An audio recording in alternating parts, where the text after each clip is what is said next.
पौराणिक कथा के अनुसार मारवाड़ क्षेत्र में एक वेदवादी श्रेष्ठ धर्मधुरीण ब्राह्मण निवास करते थे। उनका नाम देवदत्त था। उन ब्राह्मण की बड़ी सुंदर रूप गणिता पत्नी थी। उसका नाम शोभना था। ब्राह्मण देवता जीविका के लिए अपने गांव के अन्य किसी गांव में भिक्षाटन के लिए गए हुए थे।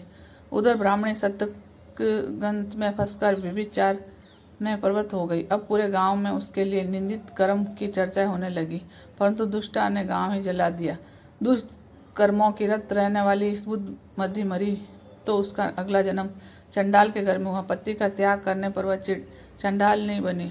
ग्राम जलाने से उसे भीषण कुष्ठ हो गया तथा व्यभिचार कर्म के कारण वह अंधी हो गई। अब कर्म का फल उसे भोगना ही था। इस प्रकार वह अपने कर्म का योग दिनों में दिन द्रोण दुख प्राप्त करती हुई देश देशांतर में भटकने लगी। एक बार देव योग से भटकती हुई कौशलपुरी पहुंच गई। संयोगवश उस वैशाख मास शुक्ल पक्ष की नवमी तिथि थी, जो समस्त पापों का नाश करने की समर्थ है। सीता जानकी नवमी के पावन उत्सव पर भूख प्यास से व्याकुल व दुखियारी इस प्रकार प्रार्थना करने लगी, हे सज्जनों, मुझ पर कृपा कर कुछ भोजन सामग्री प्रदान करो, मैं भूख से मर रही हूँ।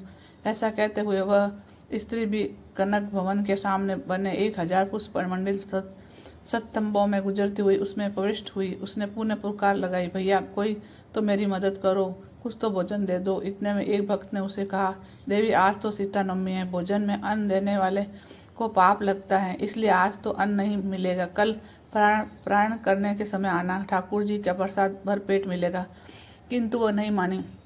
अधिक कहने पर भक्त ने उस तुलसी व जल प्रदान किया। वह पापिनी भूख से मर गई, किंतु उसके बहाने अनजाने में उसने सीता नवमी का व्रत पूरा हो गया। अब परम कुपालनी के उस समस्त पापों को मुक्त कर दिया। इस प्रकार इस व्रत से प्रभाव से हर पापिनी निर्मल होकर स्वर्ग में आनंदपूर्वक अनंत वर्षों तक रही। पश्चाताप वह कामरूप देश में महाराजा जयसिंह की महारानी कामकला के नाम से व्याख्यात हुई।